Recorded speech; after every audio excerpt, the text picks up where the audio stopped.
What's up, guys? It's the Freak Show. Welcome back. And, of course, I'm your boy Cyrex. This is episode 14.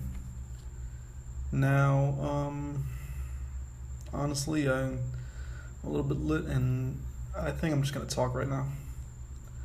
So, I don't know, I'm in a little state of mind that, I don't know why, but I just feel like, that, I guess, rush of emotion when you're starting to drink, and you got like kind of nothing to balance it out. So let's just talk, I suppose. So as you know, I'm a rapper, and while I don't promote this show anywhere near as much as I promote my music, I'm trying to be famous with the music. I'm trying to be like really out there. I'm trying to get paid. I'm trying to do my shit. But I guess I'm also just dealing with that constant stress of not knowing where to go next.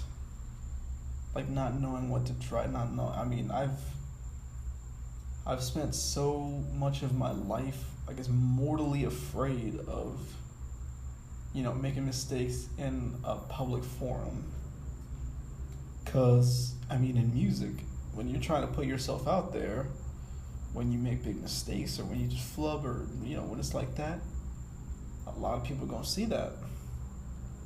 And so, I'll admit, I grew up pretty self-conscious of myself. And self-conscious of myself, that's redundant. But what I'm saying is... is that I don't know, I just always felt like a serious type of way when it came to, I was just teased mercilessly as a kid, like, so when I messed up, people fixated on it, and they made me feel like shit about it. These are like kids my own age and shit. And, that continued, so...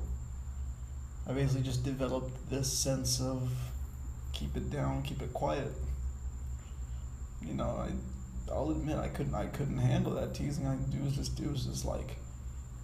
It was like so concentrated. It was like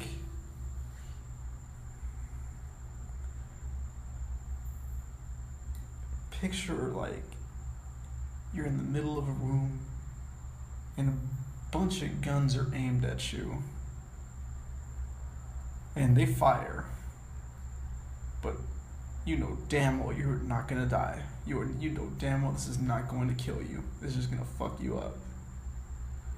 It's a weird example, weird scenario, I guess. But yeah, that's how I've felt most of my life. So, that kind of thing. I know the stereotype is that most rappers and most people who really grow up to be big stars, even when they're kids, they're really outspoken and really,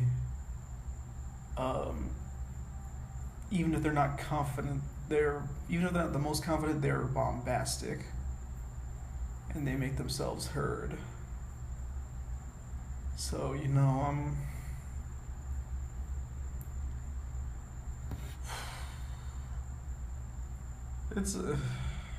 It's just never been that way with me. I've always been encouraged to just do this one thing, to just be the smart guy and go for degrees that smart guys go for, do stuff that smart guys do. And I don't know, man, when you're this little nerdy kid who likes displaying that he likes to learn things and likes displaying, likes to talk about the cartoons and stuff that he watches. It's not fun the way that kids react. Funny thing is, I remember being chastised. This again, elementary school, being chastised for, say, liking Power Rangers or liking Batman, to which some kids would say, like, that's for babies, or aren't you a little too old for that? And I mean, of course, I just swallowed it and moved on because, when like no one's on your side and you just feel that alone, you're just like fuck you. You just want to move on. You just want to get them out of your face. But I've been a try hard most of my life. Pretty much the whole life. No, my whole life I've been a try hard. So I don't know. I guess it's like this. Like my confidence rises, but then it only lasts so long, and then when it's knocked down, it's just like I gotta start all over again. And that's something that's even kind of persisted to this day. I have a really easy time getting down on myself, and I spent so much of my life down on myself that down is the only direction I really know. It's something that I'm trying to really work on, something that I'm trying to I'm just trying to be better with this. And I don't know, when you're trying to do this, I guess when you're trying to work on this confidence thing for years, and the results just feel kind of fickle, it just feels like a wasted effort sometimes. It just feels shitty. So, and I mean, people have noted a bunch of times to me too, like I take things too seriously, or I'm too down on myself. I see too much of the negative. And negative. I mean, I believe negative. I don't disbelieve negativity. Breeds negativity and attracts negativity, or repels positivity. Just oh my goodness, I don't know. It's so much easier said than done. And when it feels sometimes like a wasted effort, it's just like you don't even want to work on it. You don't even care about anything. It's so easy to just not care about anything, because it's like sometimes it's like, what's the point? I don't know. It's just.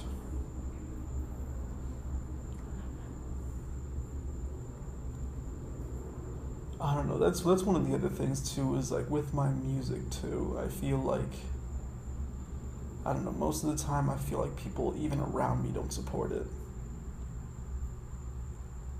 And I mean, I'm sure people who read rap forums and stuff like that, they'd be like, how you expect a nation to put you on? How you expect the world to listen to you when your city don't even listen to you? I mean,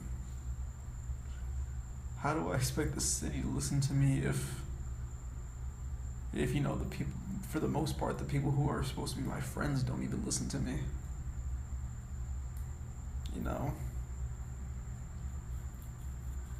And I understand that's the kind of thing that, goes both ways. I'm not gonna sit here and say that I'm the best at supporting people, but I mean, I try. And it's not like I try so that you support me. It's like, you know what? I want you to be on. I want you to be on, and even if I don't like everything you do, I like some things you do, and I like you as a person. So I want you to be on. And I'm also not gonna sit here and make this a whole, oh, woe is me, no one supports me. But I don't know. It's very easy to feel unsupported when things feel the same, and when things just don't feel like they're moving most of the time. I don't know, like, when you have people around you, that they're around, and they care and all that stuff, but you care so much about your art, and you feel like your art's just not taken seriously. I know I haven't been doing all the things that I've been supposed to with my music, but I've at the very least been rapping for years, and I still feel that way. I still feel, like people either see me as, this person that they know that makes music that they just don't think is exciting, or they just don't care about my music. I don't know, Scoob, and shout out to Scoob. Shout out to Scoob the Martian. Spaceship Gang and all. One, good thing that he told me is if your people aren't making an effort to support you, then they're not your friends. And I mean, that's like child's play logic. That could not be closer to the truth. Now, I don't know if it's perfect across the board, but I mean, how much effort it take to go on SoundCloud. And follow this link and listen to the song and tell me what you think of it. If it's somebody who, if it's somebody whose opinion if it's somebody who matters to you, I mean, you can take a couple minutes out your day to listen to a song maybe once or twice, see how you feel about it, and also try to just engage more. Don't, treat the.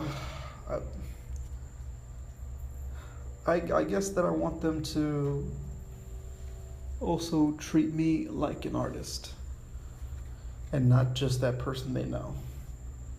Because people ride for the artist they like. People will fucking ride for the artist they like. Look at J. Cole's following.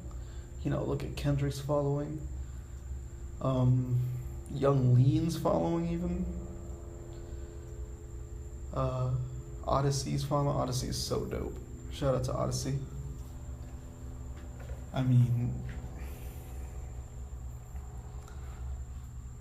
I know I'm to a degree I'm bugging too. I know all this stuff takes time, and my songs are just really starting to get plays. And that's okay. I guess I just really wanted to rant a bit here on just, I don't know how I've been feeling and how meh I feel in general. I mean, I'm working on this positivity stuff. I'm trying to be positive. I'm trying to think positive. I'm trying to live positively, whatever that means. But do me a favor, get in the comment box. Talk to me about, do you feel the way I do? Do you feel the opposite of the way I do? What are your thoughts on this little rant of mine? All right, so grabbed another beer. Not doing any more mumbling for right now, and I want to talk a little bit about lyricism in our genre, hip hop. So, first I'll start with, while a lot of genres, the fans pride the lyricism, especially when detractors of hip hop try to pride the lyricism of other genres over hip hop. I mean, let's be real here. The genre that celebrates and champions lyrics the most is hip hop, at least of genres that we know of today and popular genres. And of course, I can only really speak in the scope of English-speaking genres too. So, needless to say, everybody knows we've been in this kind of since, people say as early as the late 90s, there's been this sharp decline in lyricism in hip-hop, and that's taken from what appears to be a sharp decline in the messages and positivity of hip hop. You know, with the Jiggy era and the No Limit era and those kind of things, things definitely shifted towards a more glitz and glamorous type of sound now. Of course, people love to use like a very small handful of examples to try and refute these kind of points. You know, they say Jay-Z was in his heyday around that time. Eminem was in his heyday around that time. In like 04, 05, Kanye West was in his heyday. He was really dropping them bars. You know, late 90s was when, that was the second run of Wu-Tang. That was after Wu-Tang Forever. That was you know, all that kind of stuff. People like to spell. And of course now they want to say there's two or three, you know, lyrical MCs that are on a serious mainstream level. Drake used to be counted in that, but you know, ever since the whole ghostwriting allegations and all that kind of stuff, and he never really refuted that outside of the beef with Meek Mill, you know, he very clearly allowed his mainstream image and allowed his most popular hit songs to shift towards that whole, you know, mainstream kind of thing. And that doesn't make sense. Towards the pop kind of sound, basically. They shifted towards more of the singing in the hits, with songs like Fake Love and Hotline Bling and Passion Fruit, and shifted towards the trap and the, you know, not really being lyrical on songs like KMT and Free Smoke and what's that other one? Child's Play too. You know, and I mean, of course, the most popular songs for the most part on Views were not lyrical, really. And as for Fake Love, as for More Life, I can't speak on that. I haven't listened to it, but you know, of course, we have like, you know, the two that are mentioned in every conversation are J. Cole and Kendrick Lamar, and rightfully so. I mean, they're doing the damn thing right now. You know, Damn is not the most. Damn was obviously an embracing of a lot of the mainstream sounds, but still maintains that very powerful lyricism, both in message and in artfulness and structure, technicality and rhyming. You know, For Your Eyes Only, there's no doubt about that. Personally, that's my favorite J. Cole album. I haven't been a huge fan of of J. Cole's full-length efforts, but that one was really solid. So then, let's take a look. I mean, one thing that people, I guess, forget about every time somebody wants to get all, but people don't only want to talk about this deep stuff, and people, first of all, at this point, as it seems like in the mainstream eye, it seems like they don't want to talk about that at all. It seems like everybody just wants to be numb and feel numb. The whole narrative is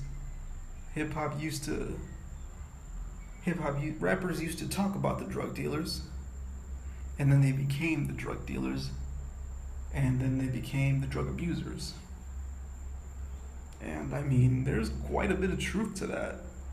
Don't get me wrong, I'm sure rappers in the 80s and 90s and all that, and 2000s and all that stuff, I mean, it's known they were drinking. I mean, how many times Nas talk about Moet? Biggie, the Moet and Alizé keep me pissy. Like, come on. People drink. It's just like, you know, the whole poppin' pills culture. Like with the Travis Scott music and the Lil Uzi Vert music and those guys' music. Like, I don't want to spend too much time talking about them, but I mean, a lot of these new young rappers, all they want to talk about is popping pills. And look, I'm not here to dictate how you should live your life. I don't pop pills myself, but you know, nobody except science is telling you to chill out with the pills. Well, science. I'll just leave it at science. But it's like, it's not even done in an artful way. It's like, it's very evident that in this stage in hip hop, there's a very clear lack of understanding towards what the art of rap truly is. You know, people will tell you, like, to stop you from, like, arguing that shit, to stop you from really talking about it. People will act like they understand, but they do not. Like, for people giving this amount of, I guess, praise to how somebody crafts a sound, how somebody crafts a vibe within their track, I praise that all day, you know? 40 is great at creating that with Drake. Soundwave and the Digiphonics are great with doing that with Kendrick Lamar and Ab-Soul and TDE in general. I would genuinely say that Eric Ree has done a solid job of doing that with my music. But it's like, how do you pick? There's so much picking and choosing going on, and you know, when you have what really makes the song, because don't get me wrong, people would dance to an instrumental, but they want something to chant. They want something to talk about. They want, not to talk about, but they want something to, you know, they want to chant something. They want to sing something. You know, you don't want to just, if everybody just had beats, and you know, you'd have people probably freestyling at every party, which I think would be dope. But, you know, we want to hear niggas speak. We want to hear niggas rap. But when these raps are just so repetitive and so elementary, and again, this is the first time I say it, simplicity is an art in and of itself, and I totally appreciate it. But there's a difference between simplicity and, I mean, almost not just basically being banal. Oh, I'm sorry, banal? How is this word pronounced? Turn the sound off. Banal. Okay. When it's so banal, it's boring. Like, this is my biggest problem. I'm not saying every last person has to be a lyrical miracle, but I mean, it's boring when you're the main thing being talked about.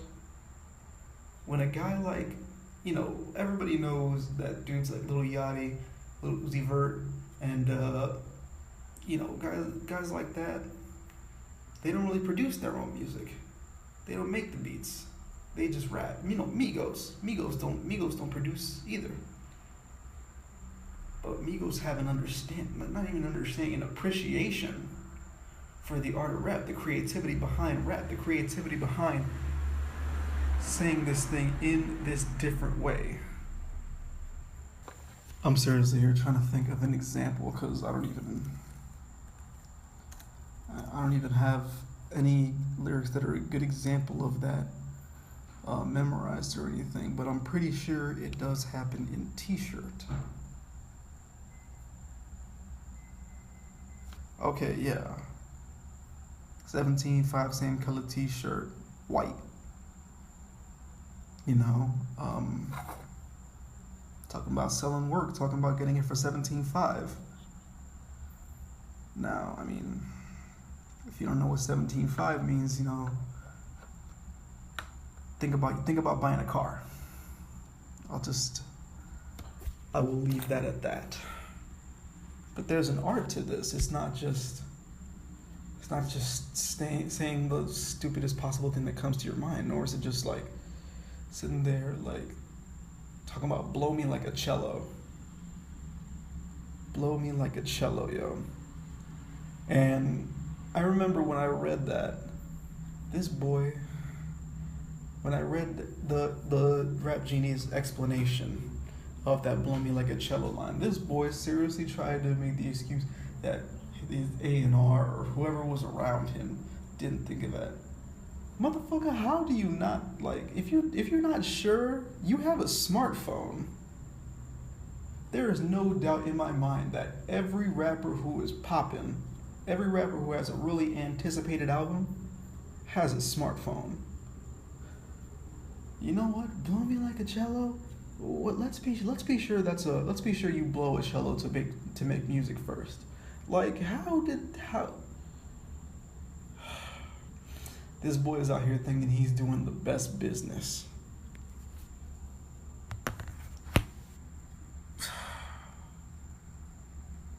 I mean, maybe if the new class, I guess, getting an endorsement from Target is best business. You know, don't get me wrong, Target's dope and all. You know, Target's doper than Kmart. Target's doper than Walmart. It's awesome, but blow me like a cello kind of just disqualifies any best conversation. I don't think the boy's stupid or anything, but he wasn't using his fucking head. Blow me like a fucking cello. And people probably ate that shit up. You know, that song's a hit. But whatever. We're also in a time where nobody wants to sit and analyze what somebody's telling them. The second somebody disagrees with you or has an opinion that's less than stellar, you're hating. I don't want to hear that shit. Nah, nigga, learn how to take criticism. If you live life, that means you get measured. You get measured. You get compared to people. You get quantified. People qualify and quantify you. That's just it. Now, you don't have to like what they say, but that's not going to stop them from doing it. I have an ad out for Stage right now. The only comment that's not from somebody who follows me or somebody who fucks with me, the only comment said, "I thought it was trash, but the beat is dope," or "the beat is hot," or some shit like that.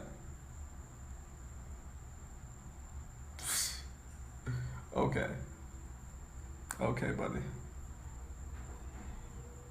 And just move on. I know damn well my shit ain't trash.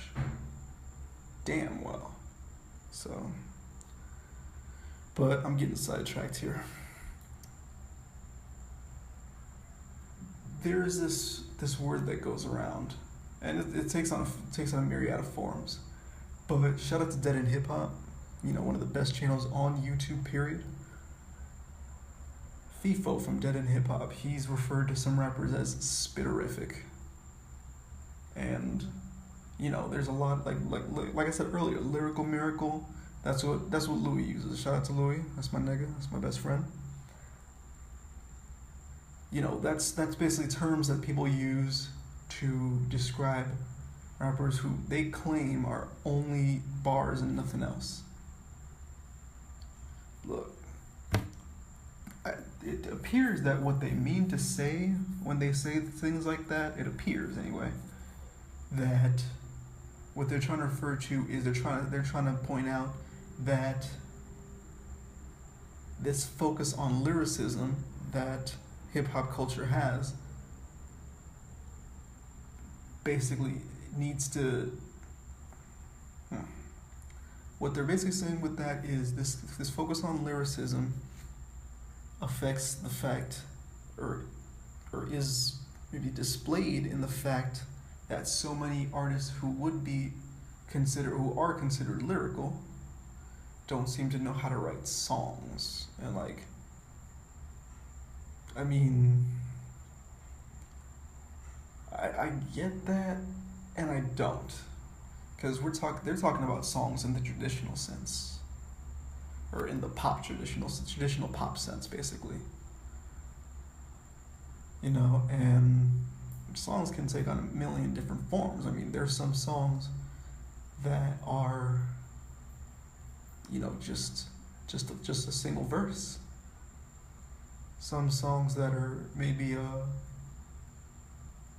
a hook that's repeated, or a verse that's like Think about classical music, orchestral music, concert music, and also think about electronic music, jazz music, stuff like that. You can't impose those kind of rules on those because a lot of that music is instrumental entirely. Ain't no words on that, so who's to say that person don't know how to write a song? They just don't write your traditional version of what they don't write the version of what you expect out of a rap song. And that seems to be where the disconnect is. I personally do not believe that such a thing as a spitterific MC or a lyrical miracle, whatever shit like that exists. Because I feel like that's a crutch for not only for you trying to bend this artist to your rules, which I guess would be pot calling kettle black. But then again, I disqualified myself from that scenario anyway. What it really does is it says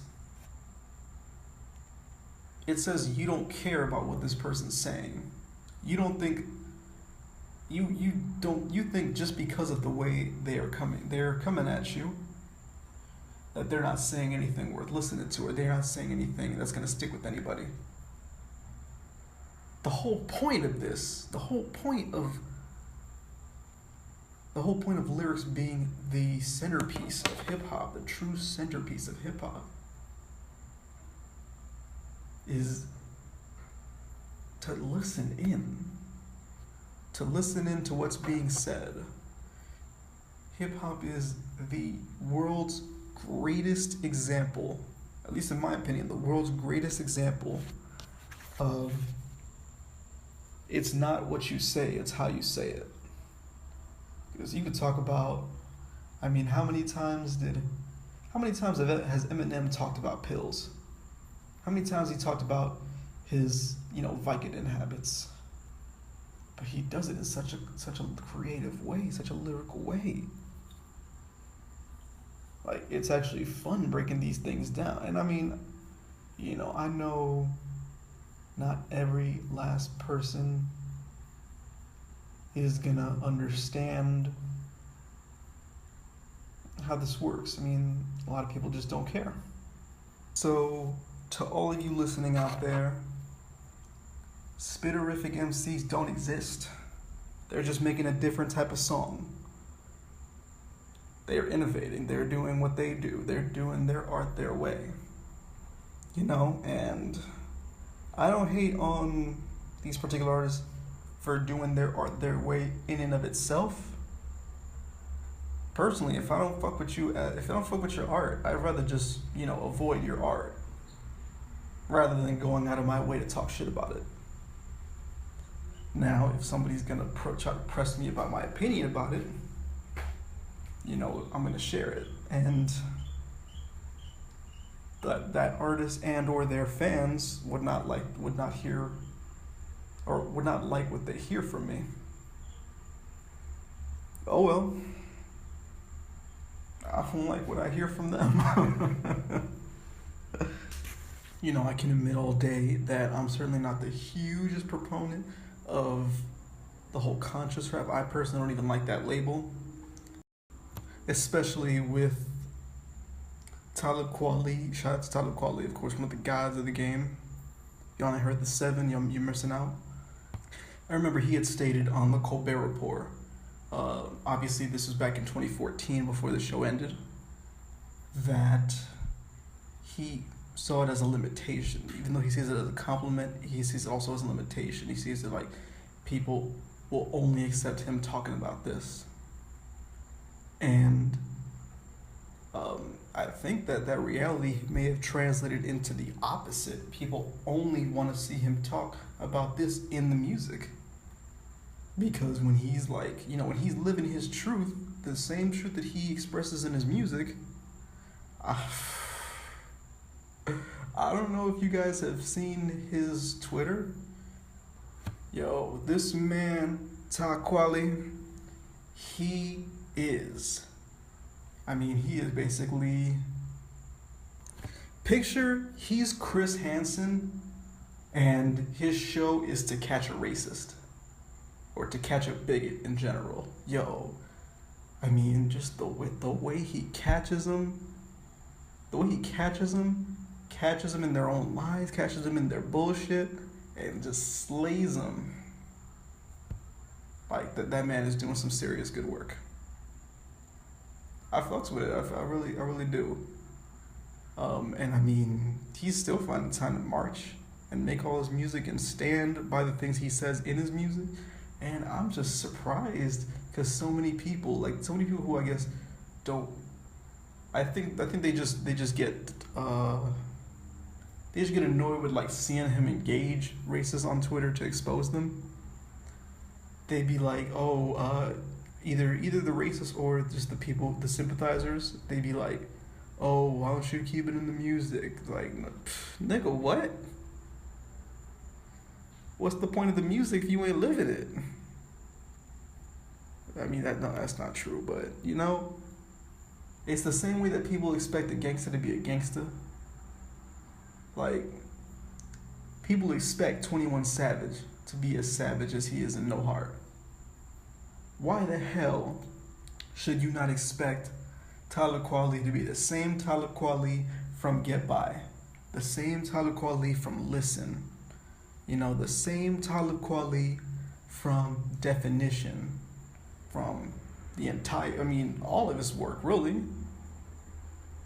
I'm not saying he does it on every last song, but it is one of the defining characteristics of his body of work as a whole, and many of his albums as a whole. Fuck the money too, So the fact that people get on his ass about that, talking about keep it in the music, it's just stupid. That's just them being stupid. But whatever. I think I'm gonna leave it there.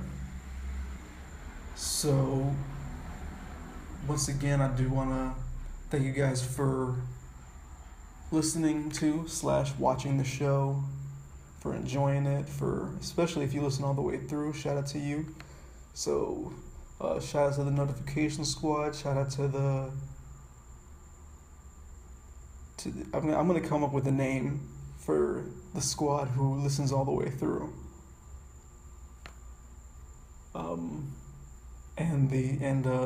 Just shout out to my fans in general. Shout out to all of you listening now, and shout out to all of you who listen tomorrow or next day or next day after that.